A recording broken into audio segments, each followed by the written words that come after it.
Commerce international, ouverture ce 20 août 2024 d'un atelier sur la réglementation européenne. Une formation pour outiller les acteurs sur les normes du marché européen à la commercialisation des fruits tropicaux. Le directeur général de la Mutuelle générale des fonctionnaires et agents de l'État de Côte d'Ivoire, MUGEFSI, était ce mardi l'invité de la tribune de l'agence ivoirienne de presse AIP. Une rencontre qui a servi de prétexte au directeur général pour présenter la vision et les perspectives de la mutuelle. Intelligence artificielle dans les formations. L'Institut supérieur polytechnique d'Afrique, ISPA, s'inscrit dans l'avenir. Il a inscrit dans son programme académique 2024-2025 de formation des modules en intelligence artificielle. Tout cela a été dit lors de la semaine de la robotique et de l'intelligence artificielle. Madame, Monsieur, bienvenue. Vous êtes sur Business 24 Africa. Merci de choisir la télé utile pour vous informer. L'actualité, c'est cet atelier sur la réglementation européenne qui s'est ouvert à Abidjan ce mardi 20 août. Un atelier initié par le Conseil national des exportations sur la réglementation européenne concernant les fruits tropicaux. Cette formation permettra ainsi de mettre à niveau les connaissances des acteurs en matière de normes du marché européen sur la commercialisation des fruits tropicaux. Les explications de Konena Nourgo et Ezekiel Seri. Sur les 10 millions de tonnes de fruits tropicaux importés sur le marché européen chaque année, environ 400 000 tonnes proviennent de la Côte d'Ivoire. Les fruits tropicaux les plus exportés vers l'Union européenne sont la banane, l'ananas et la mangue. Seul problème, le marché européen est exigeant. D'où cette formation sur la réglementation européenne concernant les fruits tropicaux initiée par le Conseil national des exportations. Les réglementations évoluent et les pratiques aussi. Le rôle du Conseil national des exportations, c'est de mettre à niveau l'ensemble des exportateurs de Côte d'Ivoire face à ces nouveaux marchés, face à ces nouvelles réglementations. Aujourd'hui, il s'agit des fruits tropicaux. La réglementation européenne va changer d'ici janvier 2025. Il nous apparaissait important d'informer non seulement l'État de Côte d'Ivoire, mais les parties prenantes de l'exportation en Côte d'Ivoire, de ce changement de réglementation, de cette montée en puissance des normes sur l'entrée au niveau des différents marchés européens. Cette formation de 4 jours permettra donc de discuter des nouvelles tendances du marché européen vis-à-vis des fruits tropicaux, de la stratégie européenne en la matière et fournir l'accès à des sources d'informations fiables et à des bases de données sur la réglementation européenne. Le marché européen est un très très gros marché. C'est le deuxième marché en taille et en valeur dans le monde. Et c'est un marché qui est en pleine croissance.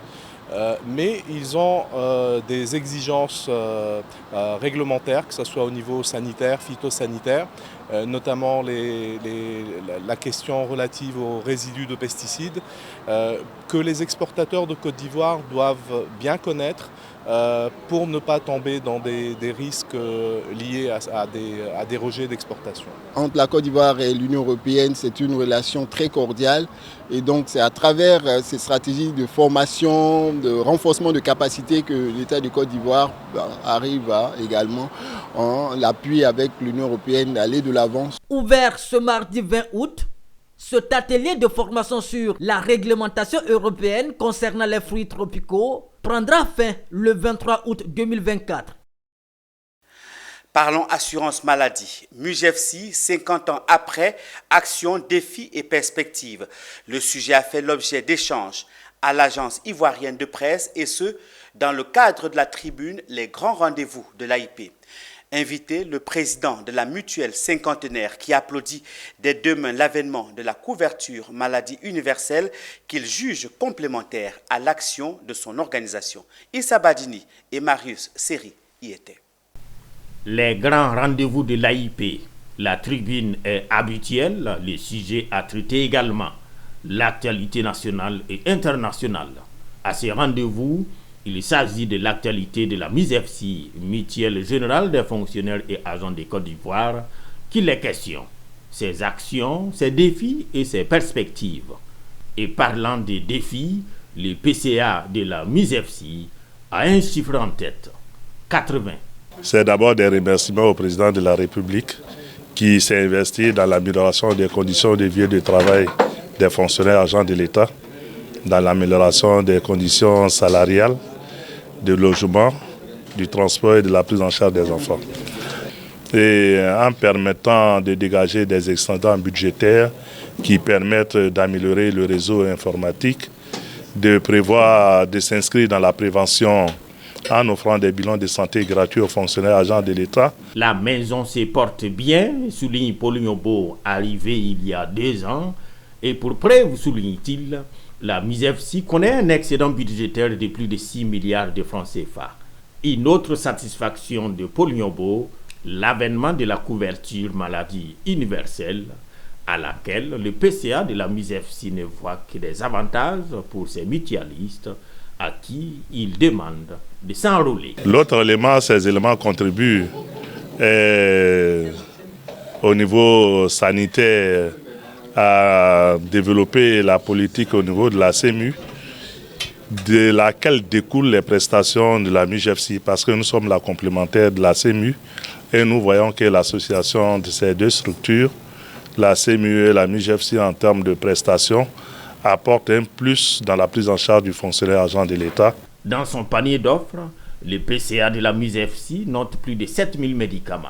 Interrogé sur la suppression du produit Ivoire Pharmacie, c'est une question de bon sens, a-t-il répondu.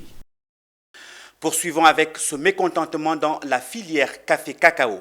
Une conférence de presse conjointe de la plateforme Syndicat national agricole pour le progrès en Côte d'Ivoire, SYNAPSI, et l'Association nationale des producteurs de café-cacao de Côte d'Ivoire, ANAPROXI, s'est tenue à la Maison de la Presse au plateau en présence des journalistes et des producteurs. À cette rencontre, les producteurs ont exprimé leur mécontentement autour de 4 points. Le cadre interprofessionnel, la question du prix borchant, la situation des coopératives et les exploitations agricoles. La conférence avait pour thème les producteurs de café-cacao face aux enjeux de la filière. Les précisions avec Issa Badini. La plateforme Syndicat agricole pour le progrès en Côte d'Ivoire, SYNAPSI, et l'Association des producteurs de café-cacao de Côte d'Ivoire, ANAPROXI, ne sont pas contents et ne partagent pas les décisions en cours d'exécution prises par le Conseil café-cacao. Ils l'ont fait savoir par la bouche de leur premier responsable, Eladj Kone Moussa du SYNAPSI et Kanga Kofi de l'ANAPROXI au cours d'une conférence de presse. Le premier point, c'est la question interprofessionnelle. Ce qu'on appelle communément interprofession. Le deuxième point, c'est la question, la situation des sociétés coopératives. Après la situation des sociétés coopératives, et même d'autres, je voudrais dire même les OPA en général, on parlera aussi des exploitations. Nos exploitations aujourd'hui, quelle est la situation, l'état de nos exploitations? Et en dernier, la question du prix borchant. Les présidents des deux organisations de producteurs relèvent des insuffisances et des incohérences dans les décisions exécutées par le Conseil café-cacao dans la gestion de la filière.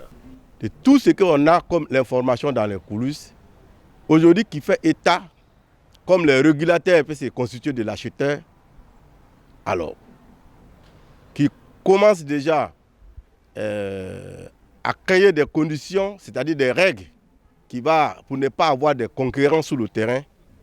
Et tout ça, ça nous inquiète. Selon les responsables des deux organisations, le Cameroun vient d'annoncer pour cette campagne 2024-2025 5 000 francs CFA prix minimum borchant. À cet effet, il lance un appel à tous les producteurs, les coopératives, les associations et les unions pour une grande réunion de concertation les jours à venir. Et si nous parlions de l'intelligence artificielle, une nouvelle corde à l'arc de l'Institut supérieur polytechnique d'Afrique, ROBIA, entendez robotique et intelligence artificielle à compter de la rentrée académique 2024-2025. Dans l'optique de donner du grain à moudre aux éventuels étudiants, l'ISPA organise une formation dénommée la Semaine de la robotique et de l'intelligence artificielle. La rentrée des classes s'est déroulée ce lundi devant Issa Badini et Tima Traoré. Je m'intéresse à la robotique et l'intelligence artificielle parce que j'estime que l'intelligence artificielle combinée à la robotique pourrait bien résoudre les grands défis que raconte l'Afrique. La robotique et l'intelligence artificielle, une nouvelle guerre, dit le petit Diafarou. 16 ans et élève en classe de terminale, il est plus que déterminé à déchiffrer tous les codes de l'IA et de la robotique, d'où sa présence à cette formation en Robia qui ouvre ses portes ces jours même et c'est pour le temps d'une semaine. Je voulais vraiment, déjà j'apprends la programmation, je voulais approfondir mes connaissances en langage Python, apprendre vraiment beaucoup de choses. Voilà, durant cette semaine, on va former les étudiants, on va leur montrer un peu comment l'IA est faite, comment ils vont utiliser l'IA de manière responsable, etc. Et puis ça va leur permettre aussi de voir découvrir des nouvelles notions d'IA. Et puis parce que l'IA, il y a beaucoup de thèmes cachés à l'intérieur, donc ça va leur permettre de voir tout ce qui est caché et puis développer aussi leur QI. Intitulé la semaine de la robotique et de l'intelligence artificielle et placé sous le thème intelligence artificielle et robotique au service de l'Afrique. C'est une initiative de l'ISPA, Institut supérieur polytechnique de l'Afrique. Une formation en prélude à la rentrée académique 2024-2025 où l'Institut a décidé d'insérer dans son curricula la ROBIA, entendez par là robotique et intelligence artificielle. Une filière d'avenir, voilà. Et dernièrement, les étudiants qui ont le bac sont plus intéressés par le domaine de l'informatique, de la robotique, et de l'intelligence artificielle. Alors, l'Université polytechnique ISPA s'est dit, mais pourquoi ne pas ouvrir une filière dans cette école que nous avons déjà? La ROBIA qui vient s'ajouter à une offre déjà bien étoffée. En effet, l'ISPA forme en cybersécurité et big data, en banque, assurance et marché financier, en marketing et stratégie digitale, en production audiovisuelle, journalisme et communication, en génie civil et travaux publics ou encore en droit et sciences politiques. En formation, les stagiaires de la 3e année pour le diplôme d'expertise comptable sont réunis depuis le lundi 19 août 2024 à Abidjan pour les journées techniques du diplôme d'expertise comptable et financière d'ECOFI. Durant 5 jours, ces apprenants venus des pays de l'UEMOA vont renforcer leurs connaissances professionnelles afin de compléter leur cursus de formation. Cet important séminaire est organisé par l'Ordre des experts comptables de Côte d'Ivoire et la Commission régionale pour la formation à l'expertise comptable de l'UEMOA. On en sait un peu plus avec Konena Nourgo et Seth Ekissi. C'est parti pour la 2e session des journées techniques du diplôme d'expertise comptable et financière d'ECOFI. Autour de la table, une trentaine d'experts comptables stagiaires de la 3e année des pays de l'UEMOA venus parachever leur cursus de formation à l'occasion de ces journées techniques d'ECOFI ouvertes ce lundi 19 août 2024 à Abidjan sur l'initiative de l'Ordre des experts comptables de Côte d'Ivoire et de la Commission régionale pour la formation de l'expertise comptable de l'UEMOA. Ce sont des journées obligatoires dans le cursus d'expertise comptable, dans le stage d'expertise comptable qui dure 3 ans. Ces journées ont pour objectif de permettre une mise à jour des connaissances des professionnels, donc des futurs professionnels qui sont, mais également de permettre d'entretenir de bonnes relations entre les futurs confrères et consoeurs que nous appelons la confraternité. Et ce sont des journées qui vont être perpétuées, c'est-à-dire que cette formation professionnelle continue va être perpétuée lorsque ces stagiaires seront inscrits dans les différents ordres, parce que nous, en tant que professionnels, sommes astreints à la formation professionnelle continue obligatoire chaque année. Donc c'est pour donner aussi un avant-goût de ce que sera leur exercice professionnel que ces journées techniques sont organisées. Durant les 5 jours de ces journées techniques d'ECOFI en présentiel et en ligne, les experts comptables stagiaires vont apprendre la rédaction et la soutenance du mémoire et toutes les bonnes pratiques de la profession d'expert comptable. On est sur un cursus, je dirais, très intéressant. Donc on est là pour apprendre. Donc on essaiera d'être à fond et d'aller jusqu'au bout pour partir avec le meilleur. C'est le diplôme de la sous-région, de l'UEMOA. Donc c'est une occasion de se faire des amis, d'avoir des contacts et puis après d'avoir des facilitations. Après le diplôme, on a des contacts dans les autres pays qui nous permettent de faciliter les choses. Ouverte le lundi 19 août à Abidjan, les journées techniques d'ECOFI prendront fin le 23 août 2024. Magnifions un tant soit peu la femme dans ce journal. La Fédération nationale des associations des commerçantes de Côte d'Ivoire, FENACOSI, a célébré les femmes de l'association ce week-end dans la commune de Yopougon. Un moment de réjouissance marqué par la distribution de plusieurs présents et projets futurs pour les femmes de la fédération en présence de conseillers municipaux de la commune de Yopougon et des partenaires. Le compte rendu avec Ami Korobara et Ézéchiel Seri.